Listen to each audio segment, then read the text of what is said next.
প্রিয় শিক্ষার্থী বন্ধুরা, আশা করি সবাই ভালো আছেন, সুস্থ আছেন এবং নিরাপদে আছেন। আমরা আইন আদালত বার লিখিত পূর্ণাঙ্গ নোট থেকে পড়ছি। সাবজেক্ট দেওয়ানি কার্যবিধি, the code of civil procedure.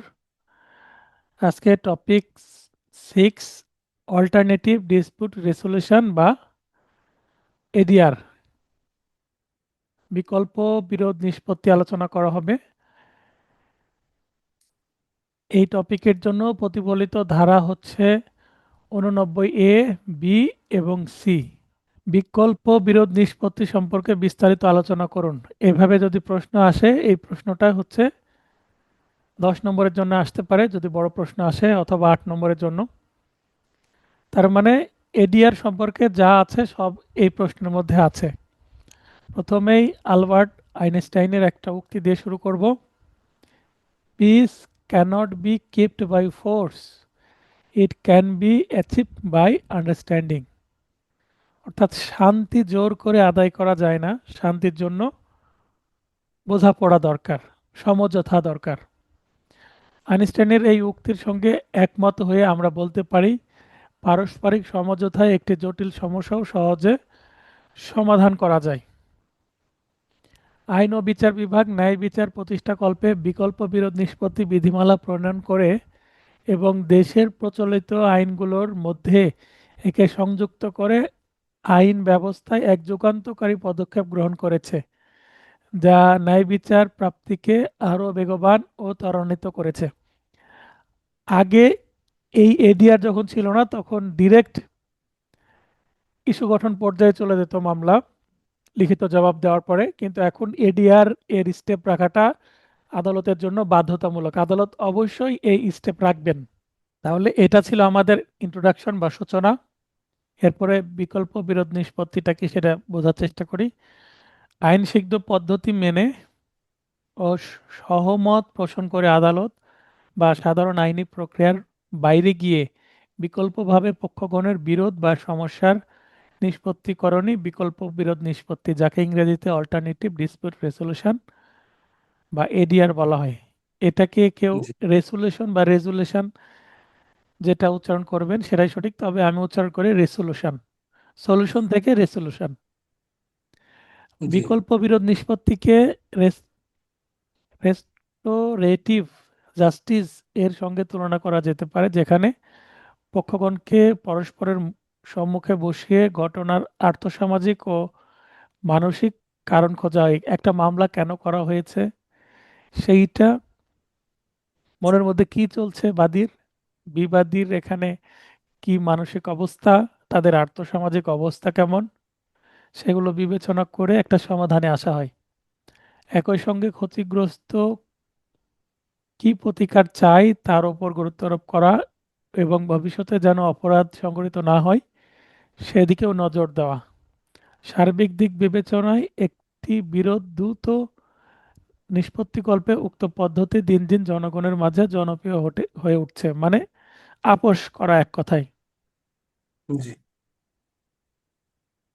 বিভিন্ন ধরনের বিকল্প বিরোধ নিষ্পত্তির বিধান আছে।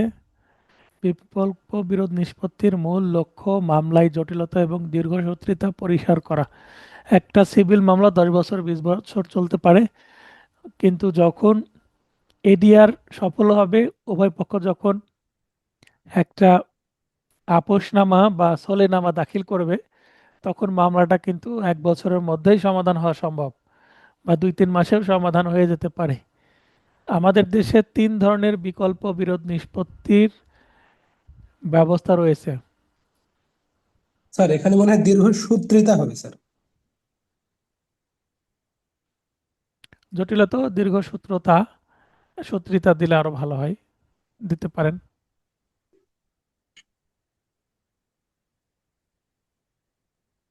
সূত্রতা দিলেও সমস্যা নেই। আচ্ছা, ঠিক আছে স্যার।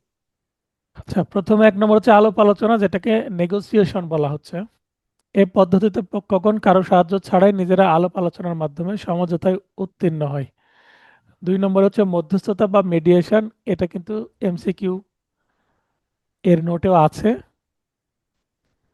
এ পদ্ধতিতে তৃতীয় কোনো ব্যক্তি মধ্যস্থতাকারী নিযুক্ত হন এবং কোনো ধরনের জোরারোপ বা সিদ্ধান্ত চাপিয়ে দেওয়া ব্যতীত আলাপ আলোচনার মাধ্যমে দুই পক্ষকে একটি সঠিক সিদ্ধান্ত নিতে সহায়তা করেন। মানে এখানে তৃতীয় পক্ষের একটা হস্তক্ষেপ থাকে। জি।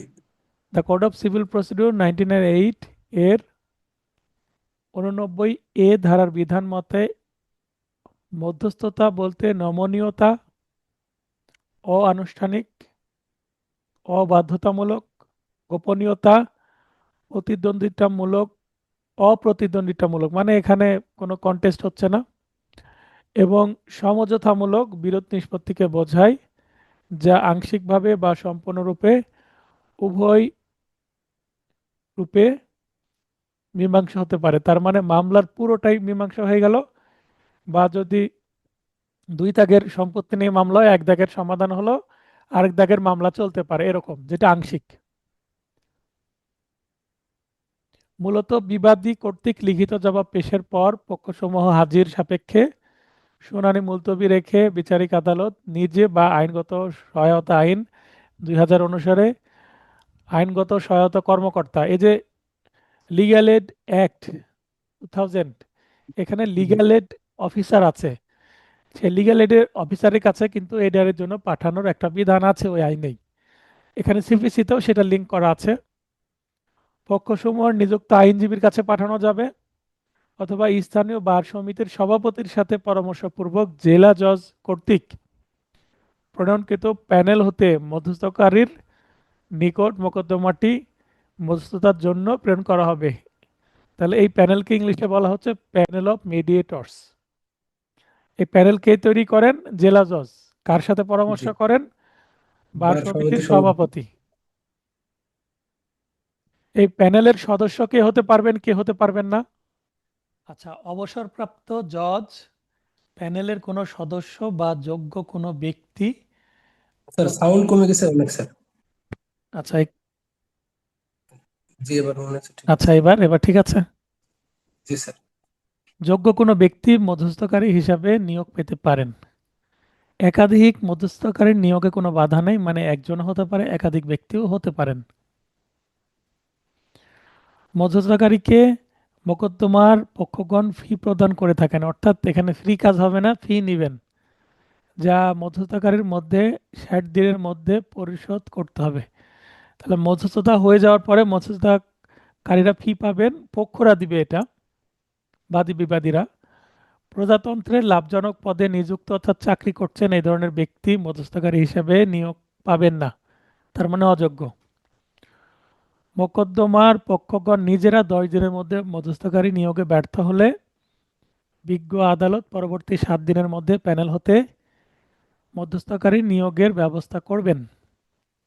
মধ্যস্থতার মাধ্যমে বিকল্প বিরোধ নিষ্পত্তির জন্য স্বাভাবিক সময় হচ্ছে 60 দিন, তবে অতিরিক্ত সময় দিয়ে 30 দিন যুক্ত হয়ে টোটাল 90 দিন হতে পারে। এগুলো কিন্তু এমসিকিউ নোটে পয়েন্ট আকারে দেওয়া আছে, তাই না? সেগুলো এখানে জি। সেন্টেন্স আকারে আলোচনা করা হয়েছে। পক্ষগণ সাক্ষী হিসেবে নিযুক্ত পক্ষগণ বা সাক্ষী হিসেবে নিযুক্ত আইনজীবীগণ মধ্যস্থতাকারীর স্বাক্ষরিত প্রতিবেদন আদালতে জমাদানের 7 দিনের মধ্যে সোলে বা সম্মতিসূচক ডিক্রি প্রদান করতে হবে, যেটা আদেশ 19-এ আছে, 23-এ আছে। তাহলে মধ্যস্থতা হলে অবশ্যই সোলেনামা দাখিল হয়। সোলেনামাতে শর্তগুলো থাকে যে কি শর্তে মধ্যস্থতা হচ্ছে এবং কোন পক্ষ কি সুবিধা ভোগ করবে। মধ্যস্থতার ফলে স্থলে বা সম্মতিসূচক ডিক্রির বিরুদ্ধে আপিল বা রিভিশন চলবে না, এটা 96-এর 3-এ আছে, তাই না? জি স্যার।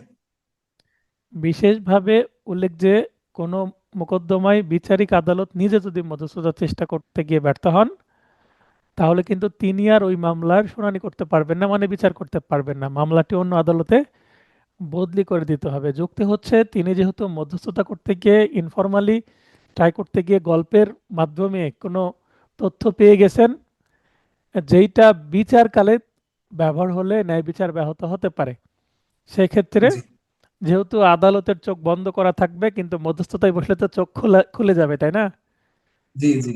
তো চোখ যেহেতু খুলে যাবে ওই সময় কি করা যাবে না, যে তথ্যগুলো ওনার মানে চোখের সামনে আসলো বা উনি জানতে পারলেন, সেগুলো মামলায় ব্যবহার হতে পারে। এই কারণেই মামলায় শুধুমাত্র পক্ষগণ দ্বারা উপস্থাপিত সাক্ষ্য এবং প্রমাণ, মানে ডকুমেন্টারি এবং ওরাল এভিডেন্সের মাধ্যমে সিদ্ধান্ত দিতে হবে। আদালত কি অনুভব করলো সেইটা বিবেচনায় নেওয়া যাবে না। বিষয় নেই। সালিশ, আরবিট্রেশন, এটাও কিন্তু আছে বিতে। এর আগেটা ছিল 89 এ, এবার বিতে। এ প্রক্রিয়ার ধরন মধ্যস্থতার মতো হলেও কিছুটা নিয়ম নিষ্ঠাভাবে সম্পাদিত হয়। সেখানে তৃতীয় পক্ষ হিসেবে আদালত বা কোনো আরবিট্রেশন বডি থাকে, যেখানে পক্ষগণকে সমঝোতায় এনে সমাধান প্রণয়ন করা হয়। এখানে সিপিসির 89 বি ধারায় সালিশের বিধান সংযুক্ত করা হয়েছে। তাছাড়া সালিসি আইন, আরবিট্রেশন অ্যাক্ট 2001 এর ধারা 9 অনুসারেও কিন্তু মোকদ্দমা প্রত্যাহারের পর সালিসের মাধ্যমে রায় বা রোয়াজাত যদি প্রাপ্ত না হয় কেউ, মানে মামলায় প্রত্যাহার করে নিয়ে সালিশে চলে গেছে, তো সালিশে জি গেলে মামলাটা আসলে প্রত্যাহার করা উচিত না। সালিশের রায় বা রোয়েদাদ প্রাপ্ত হয়ে যদি পরিপূর্ণভাবে সমাধান হয় তারপরে মামলা প্রত্যাহার করা উচিত, তাই না? জি আগে প্রত্যাহার করলাম, পরে আর রায় পেলাম না, সালিশে গিয়ে কোনো সমাধান হলো না, তাহলে পুনরায় আবার মামলা চালু করতে হবে, তাহলে সমস্যা না? জি, হিতে আলাদা বিপরীত হয়ে পিটিশন, গেল। আলাদা পিটিশন দিতে হবে, আলাদা খরচ হবে। তো এখানে বলছে যে রোয়েদাদে যদি সমাধান না হয়, রায় না পাই, তাহলে উক্ত বিষয়ে পুনরায় মোকদ্দমা দাখিলের পক্ষগণ অধিকারী হবে। এখানে বাধ্য হয়ে নতুন মামলা করতে হবে, বা ওই মামলা পুনর্জীবিত করারও বিধান আছে। আপিল মোকদ্দমায় বা আপিলে মধ্যস্থতা, কোনো আপিল মোকদ্দমায় মধ্যস্থতার জন্য আদালতের মাধ্যমে পক্ষগণ ইচ্ছা পোষণ করলে আপিল ও মধ্যস্থতার মাধ্যমে বিকল্প বিরোধ নিষ্পত্তি করা যেতে পারে। এটা কোথায় আছে? সিপিসির 89 সি। তাহলে এ বি সি তিনটা সেকশনে আমরা বিধানগুলো দেখছি। এখানে কি আছে? প্রয়োজনে পরিবর্তন করে বিধানসমূহ প্রয়োগ করতে হবে, অর্থাৎ 89 এতে যা আছে সেগুলোই কিছুটা পরিবর্তন করে মূল মামলার ক্ষেত্রে যা বিধান, আপিলের ক্ষেত্রেও ঠিক সেম বিধান। তাহলে এখানে প্রয়োজনীয় পরিবর্তন করে নিতে হবে। প্রয়োজনীয় পরিবর্তন, এটি আরবি শব্দ থেকে আসছে মুটাটিস মুতান্ডিস। তো এই টার্ম দুইটা, মানে এই দুইটা শব্দ দিয়ে বলতে পারে এর অর্থ কি বা কোন ভাষা থেকে এসেছে, এটা আরবি ভাষা, নিচে লিখে নিতে পারেন। জি, মুতাতিস মুনদাতিস মুনদাতিস, আচ্ছা, মুতান্দিস। জি, মুতান্দিস আরবি ভাষা। আচ্ছা, বিকল্প বিরোধ নিষ্পত্তি বিধানটি প্রবর্তনের উদ্দেশ্য বা সুবিধা কি? এখানে সুবিধা তো বোঝাই যাচ্ছে যে যদি মামলা চলে তাহলে দীর্ঘদিন মামলা চলবে, আর মামলা না চলে যদি মানে আপোষ হয়ে যায়। এখানে মামলা চললে আরেকটা বিষয় আছে কি, বাদী যদি ডিক্রি পায় তাহলে বিবাদী হেরে গেল, বিবাদী আবার আপিল করবে, আপিল আবার চলতে থাকবে। তাহলে মামলার এখানে সমাধান হয়েও সমাধান হচ্ছে না। যদিও বাদী ডিক্রি পেল, কিন্তু বাদী ওই আপিলের কারণে আপিল চলাকালীন ওই ফল ভোগ করতে পারছে না। আপিল চলাকালীন তো আর নিম্ন আদালতের রায় কার্যকর হবে না, তাই না? জি জি তারপরে যদি মামলায় ডিক্রি না পাই বাদী, তাহলে বিবাদী জিতে গেল, বাদীর মন খারাপ হলো, বাদী আবার আপিল করতে পারে, তার মানে চলতেই থাকবে। তো এই ক্ষেত্রে উভয় পক্ষই কি করবে? আদালতে আসতে হবে, সময় নষ্ট হবে, এটা নিয়ে আবার দীর্ঘদিন শত্রুতা তৈরি হবে। জমি জমা নিয়ে দীর্ঘদিন মামলা চললে উভয় পক্ষের মধ্যে শত্রুতা হয়, তাদের সন্তানদের মধ্যে শত্রুতা হয়, নাতিপুতিদের মধ্যে শত্রুতা হয়, মানে বংশ পরম্পরায় শত্রুতা চলতে থাকে। এইগুলো নিয়ে আবার কি হতে পারে? খুনাখুনি পরে হয়ে যেতে ফৌজদারি পারে, মামলা চলবে। তাই না? জি খুনাখুনি হয়ে যেতে পারে, মারামারি হয়ে যেতে পারে। জি। তো এই কারণেই এডিআর যদি হয়ে যায় তাহলে সলেনাম হবে, উভয় পক্ষের একটা ব্যালেন্স থাকবে সলেনামায়। তাহলে এখানে উইন উইন সিচুয়েশন হবে, মানে উভয় পক্ষই জিতে যাবে, তাই না? এবং এখানে দীর্ঘসূত্রিতা এবং দীর্ঘশত্রুতা দুইটাই পরিহার করা যায় আর কি। এ পরিহার করা যায়। এই বিধানগুলোই, এই কথাগুলোই কিন্তু আপনাকে সাজিয়ে লিখতে হবে। এখানে আমার ভাষা ব্যবহার করা হয়েছে, আপনি প্রয়োজনে এই কথাগুলো নিজের ভাষাতেও লিখতে পারবেন, পড়ে নেবেন। খুব সহজ ভাষাতে লেখা আছে, বুঝতে অসুবিধা হওয়ার কথা না। এবার 1 নম্বর প্রশ্ন শেষ হলো। 2 নম্বর প্রশ্ন, 1 নম্বর প্রশ্নের মধ্যে এর উত্তরটা আছে। সালিশ কাকে বলে? 1 নম্বর প্রশ্নের মধ্যে উত্তর আছে। আপিলে বিকল্প বিরোধ নিষ্পত্তির সুযোগ আছে কিনা এটাও কিন্তু 1 নম্বর প্রশ্নের মধ্যে কি আছে, উত্তর আছে। তারপরে কারা মধ্যস্থতাকারী হতে পারে, এটা আমরা 1 নম্বর প্রশ্নের মধ্যে দেখেছি, তারপরে এখানে পয়েন্ট আউট করে দিয়েছি। বিচারক আদালত নিজে, আইনগত সহায়তা কর্মকর্তা, এটা 89 থেকে, হ্যাঁ, পক্ষসমূহের নিযুক্ত আইনজীবীগণ, স্থানীয় বার সমিতির সাথে পরামর্শপূর্বক জেলা জজ কর্তৃক প্রণয়নকৃত প্যানেলের সদস্যবৃন্দ, অবসরপ্রাপ্ত জজ, যোগ্য কোনো ব্যক্তি মধ্যস্থতাকারী হিসেবে নিয়োগ পেতে পারে। এই যোগ্য কোনো ব্যক্তি যে কোনো ব্যক্তি হতে পারে। তো এইটা কিন্তু 1 নম্বর প্রশ্নে ছিল। আর কারা হতে পারবে না, আমরা দেখলাম 1 নম্বর প্রশ্নের মধ্যেই ছিল প্রজাতন্ত্রের লাভজনক পদে নিযুক্ত কোনো ব্যক্তি হতে পারবে না। এখানে আবার আলাদাভাবে বিকল্প বিরোধ নিষ্পত্তি প্রণয়নের উদ্দেশ্য বা সুবিধা কি, এটাও কিন্তু 1 নম্বর প্রশ্নের মধ্যে উত্তরটা আছে। সেখানে কিন্তু ঢালাওভাবে আমি লিখে দিয়েছি, এখানে আবার কিন্তু পয়েন্ট আউট করে দিয়েছি। আপনারা যেভাবে উত্তর করবেন, যেভাবে আপনার সুবিধা হবে পড়ে নেবেন, হ্যাঁ। তো এখানে 2 বা 2.5 নম্বরের জন্য পারফেক্ট উত্তর, 3 নম্বরের জন্য লেখা যাবে। তো সেখানে আমি একভাবে লিখেছি, ওগুলো আবার পয়েন্ট আউট করে দিয়েছি। এরপরে এবার একটি প্রবলেমেটিক Problematic। প্রশ্ন। এই প্রবলেমেটিক প্রশ্নের অনুপাতে কিন্তু আরও প্রশ্ন আসতে পারে। যেমন আমরা পড়ছি এডিআর, এডিআর এর 3টা সেকশন গুরুত্বপূর্ণ, 89 এ, বি, সি, এই A B C K target করে আরও প্রবলেমেটিক প্রশ্ন বানিয়ে লেখা যেতে পারে। তো এগুলো আপনারা যদি 1 নম্বর প্রশ্নটা ভালোভাবে পড়েন তাহলে সবগুলোই উত্তর করতে পারবেন। এমনকি প্রবলেমেটিক প্রশ্ন আরও 2-3টা বানিয়ে দিলে, ক্লাস টেস্টে দিলেও আশা করি পারবেন। এই আগের ক্লাস টেস্টটা কিন্তু আমি সহজ করেছি, প্রায় সবগুলোই কমন দিয়েছি, কিন্তু নেক্সট ক্লাস টেস্টটা একটু আমি বানানো প্রশ্ন দিব। বিজ্ঞ সিনিয়র সিভিল জজ ঢাকা একটি দেওয়ানি মোকদ্দমায় 89 ধারার বিধান অনুসারে মধ্যস্থতার নিয়োগ গ্রহণ করে বিরোধের মধ্যস্থকারী হিসাবে 2 পক্ষের নিযুক্ত আইনজীবীকে নিয়োগ প্রদান করেন। তার মানে আদালত নিযুক্ত আইনজীবীদের বললে মধ্যস্থতা করে দেন, ও জি। শুরুতেই তাদের ফি ধার্য করে দেন। শুরুতেই ফি বলে দিলেও যে এত এত টাকা পাবেন আপনারা যদি মধ্যস্থতায় সফল হয়। আইনজীবী দ্বয় মানে বাদী এবং বিবাদীর মীমাংসায় ব্যর্থ হলে বিজ্ঞ বিচারক নিজে আবার চেষ্টা করেন এবং চেষ্টা করে তিনিও ব্যর্থ হন। তার মানে বাদী বিবাদী কোনোভাবে মানছে না। জি। অতঃপর উক্ত বিচারক স্বাভাবিক শুনানির জন্য মোকদ্দমার তারিখ ধার্য করেন এবং 89 অনুযায়ী এই মধ্যস্থতা প্রক্রিয়ায় আইনের ব্যত্যয় ঘটেছে কি, সংশ্লিষ্ট বিধান উল্লেখে উত্তর দিন। তার মানে এখানে প্রথমে আইনজীবীদের নিয়োগ করে দিল কি, আদালত, এবং আইনজীবীরা পারল না, আদালত নিজে চেষ্টা করলেন, জি। তিনিও পারলেন না, তারপরে তিনি নিজের আদালতে রাখলেন মামলাটি এবং পরবর্তী ইস্যু গঠনের জন্য তারিখ নির্ধারণ করলেন। তার মানে আমরা বুঝতে পারছি নিজে রাখা যাবে না, এটা তো আমরা 1 নম্বর প্রশ্নে দেখলাম। তাহলে এখানে 89 অনুযায়ী আলোচ্য ঘটনায় মধ্যস্থতা প্রক্রিয়ায় আইনের ব্যাপক ব্যত্যয় ঘটেছে। আমি প্রথমে বলে দিচ্ছি যে ভালোই ব্যত্যয় ঘটেছে। কি, আদালত প্রথমে মধ্যস্থতাকারী নিয়োগে 89 ধারার বিধান স্পষ্ট লঙ্ঘন করেছেন, কারণ 89 ধারার বিধান মতে প্রথমে পক্ষগণ নিজেরা মধ্যস্থতাকারী নিয়োগের চেষ্টা করবে না, আদালত বাধ্য করবে না যে এই আইনজীবীদের মাধ্যমে করতে হবে। তার মানে পক্ষরা নিজের আগে চেষ্টা করবে। তার মানে কারা মধ্যস্থতাকারী হবে এটা নিয়োগের জন্য বাদী বিবাদী স্বাধীন থাকবে, তাই না? জি। তাহলে বাদী বিবাদীর এই স্বাধীনতা নষ্ট হয়ে গেছে। আদালত কর্তৃক প্রথমে মধ্যস্থতার ফি নির্ধারণ করার বিধান নেই। প্রথমে মধ্যস্থতার ফি নিয়োগ করা মানে ফিক্সড করা যাবে না। যদি মধ্যস্থতা সফল হয় তারপরে ফি নির্ধারণ করতে হবে, এটাও আচ্ছা। তিনি করেননি। প্রথমে ফি নির্ধারণ করে এটাও ভুল করেছেন। তারপরে 2 পক্ষে নিযুক্ত আইনজীবীকে নিয়োগ করেন, এটাও কিন্তু 89 ধারার বিধানের স্পষ্ট লঙ্ঘন হয়েছে। বিজ্ঞ বিচারক নিজে চেষ্টা করে ব্যর্থ হয়েছেন, আবার তিনি শুনানির জন্য দিন ধার্য করেছেন, এটাও কিন্তু কি, স্পষ্ট লঙ্ঘন। বুঝতে পারলেন? জি। স্যার এই 3 নম্বরটা লঙ্ঘন হলো কেন স্যার?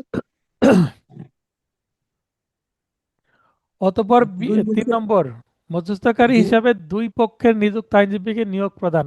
নিয়োগ এখানে আদালত করেছেন, হ্যাঁ, ওই পক্ষগণ নিজেরা বেছে নেবেন। এটার জন্য স্বাধীনতা আছে তাদের। তার মানে 1 নম্বর আর আচ্ছা, 3 নম্বর একটু ওভারল্যাপিং হয়, আলাদা একটা পয়েন্ট সৃষ্টি করার চেষ্টা করেছি আর কি। জি জি জি, ঠিক আপনি আছে। 3 নম্বর পয়েন্ট না দিলেও 1 নম্বরের মধ্যে মোটামুটি চলে আসছে সেটা।